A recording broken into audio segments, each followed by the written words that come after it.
My big issue is that I'm really, really sick and tired of every time I turn around finding something else that the Democrats have lied about or downplayed or misrepresented along the way. I mean, I see Republicans like Megyn Kelly or Officer Tatum or Candace Owens or, the Sean Hannitys of the world. You know what I'm getting tired of? I'm getting to the Democratic Party. You know what I'm getting really pissed off about? I'm getting really ticked off at every time they open their mouth about something pertaining to y'all, they seem right. I wonder how long this gonna last.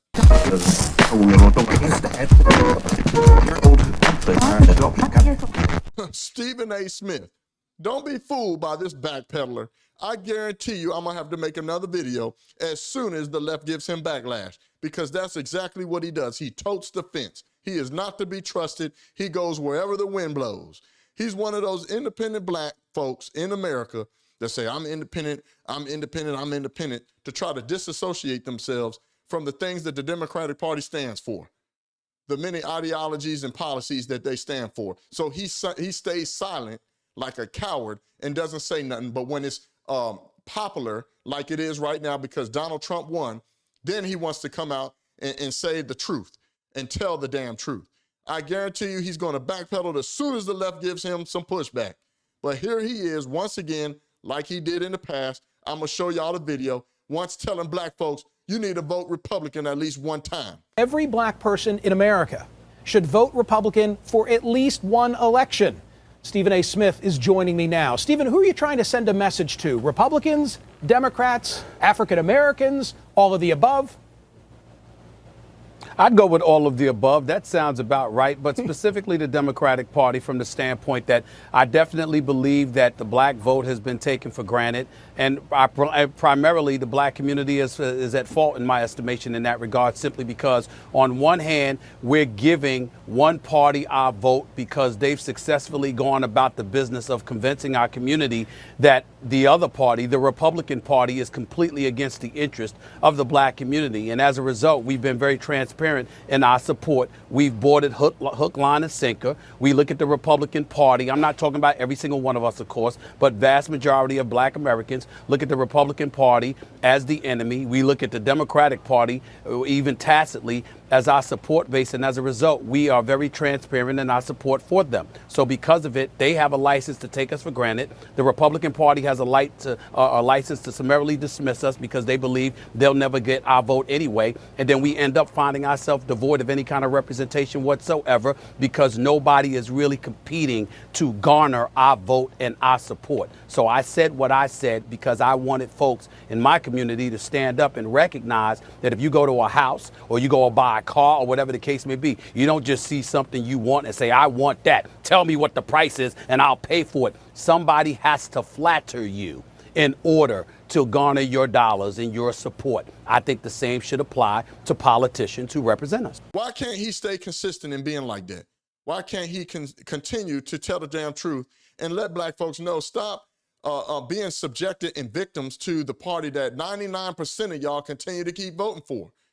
But here we are right now in 2025 of him still running his mouth, still playing the fence, still toting the line, coming out telling us the truth like so many are starting to realize now. Like the January 6th, he lately came out saying the reports and findings of January 6th, that everything that we've been saying for years now, but they allowed them to gaslight us. Now he wants to come out and tell the truth when it's popular. I'm telling you, this dude just goes wherever the wind blows. Play that clip. The news comes amidst a bombshell report from the Justice Department that revealed the FBI had at least 26 confidential informants on the ground when the Capitol was stormed on January 6, 2021. The report says most of the informants engaged in illegal activity during the chaos.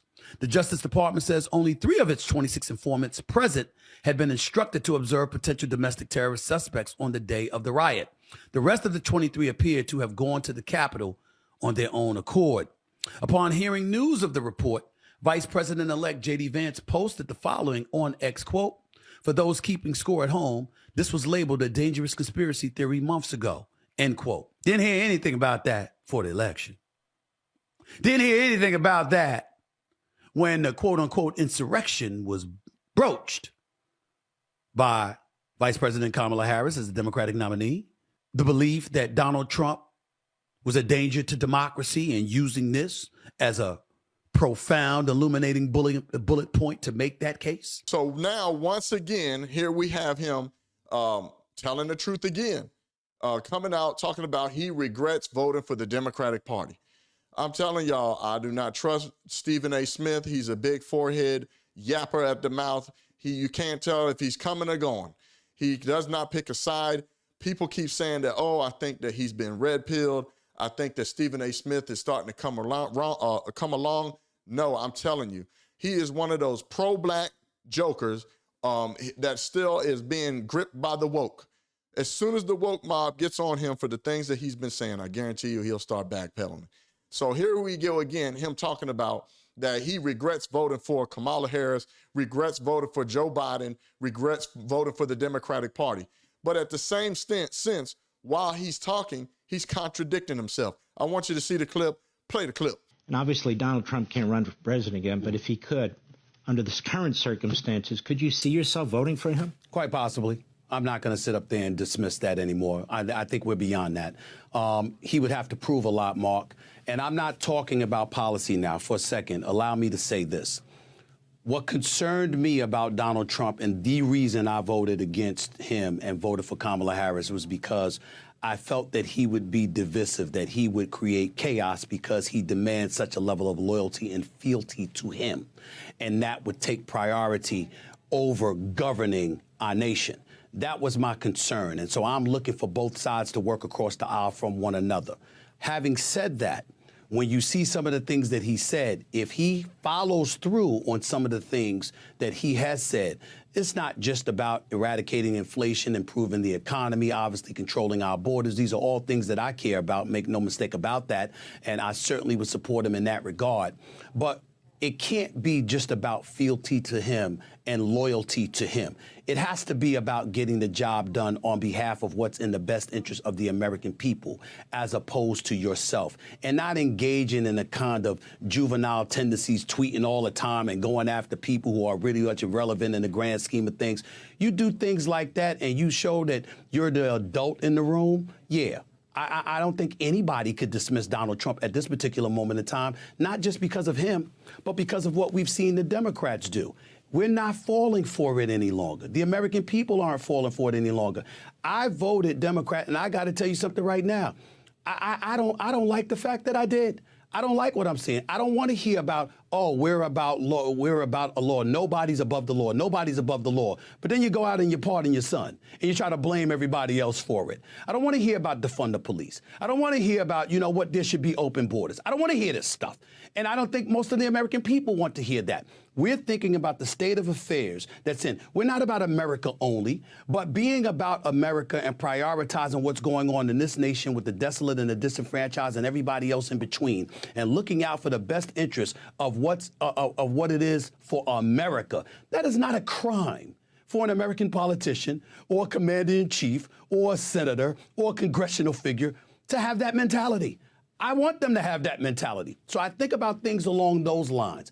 And I'm no longer interested in, nor do I believe any of us should be interested in listening to a bunch of fear-mongering to tell us who we shouldn't vote for. Why don't you come up with a plan that tells us why we should vote for you? That's what I'm interested in. And if Donald Trump, J.D. Vance, Byron Donald, Marco Rubio, or the host of other Republican candidates coming down the pike, that's the kind of message that they're going to put forth, I'm down for it. I'm open-minded enough to make sure that I entertain that from a policy perspective. That's what I want for the American people. That's what I want for this nation. Now, what I don't understand in that clip is where he contradicts himself. He talks about he don't want to be dealing with and seeing Trump going after people that are non-significant and seeing him do mean tweets. But all this time, he doesn't want to speak about the things that Kamala Harris and Joe Biden and them have been doing. He wants to contradict himself, trying to put it on the same left-wing talking points of attacking Trump from the media, what we are so used to seeing. He wants to continue on with the same talking points, but then wants to point out that they lied and gaslight and they took on a moral stance that somehow They're the party of law and order, but we all seen that Joe Biden pardons his son. And by the way, that pardon was not just for his son. That was for himself as well. 11-year pardon? Come on, man. Anybody can see through that. That's bull crap. So Stephen A. Smith, to me, is just a coward. He totes the fence. And the moment that the woke gives him backlash for saying that he don't want to support the Democratic Party no more, for things that clearly show that they lie, the clear things where he worries about Trump with tweets, but doesn't want to worry about how they lied about Trump tear gas people so they can move the crowd, so he can take a photo op in front of a church with a Bible. He doesn't want to talk about all the Russian collusion lies. He doesn't want to talk about like the classified documents of going up in the man, busting in the man's house while it was secure in the safe, and them disrespecting his wife, going through her underwear drawer. When Joe Biden, on the same sense, had it in the garage with his Corvette. He want to ignore all those things, but he wants to paint the picture like Trump's wasting his time going after people, when that's all the Democrats have been doing for the past 3.5 years. It's a pendulum, man. Whoever's in power, they're going to go after him. So I don't blame Trump and his administration if they want to go after him, because we've seen pure lawlessness. We've seen the abuse of our judicial system. We've seen the abuse of legacy media, the whole nine. So I guarantee you, after Stephen A. Smith is done with all his running his mouth, when he gets some pushback, I'm going to have to do another video. Kind of like, it reminds me of that Linda Lee. Linda Lee, the Asian woman that raises money for the Democratic campaign. She critiqued the Democratic Party one time, and look what they did to her. Play the clip. The Democrats have got to move on quickly, haven't they? Yeah, I couldn't agree more. She's indulging delusions of running for governor in California in 2026 and perhaps even running for president in 2028. And I just want to echo what a lot of you guys already said. This past week has been harrowing for me. This Saturday, I went on Fox and Friends and I said that Democrats have a stench of loser hanging over them. Yeah.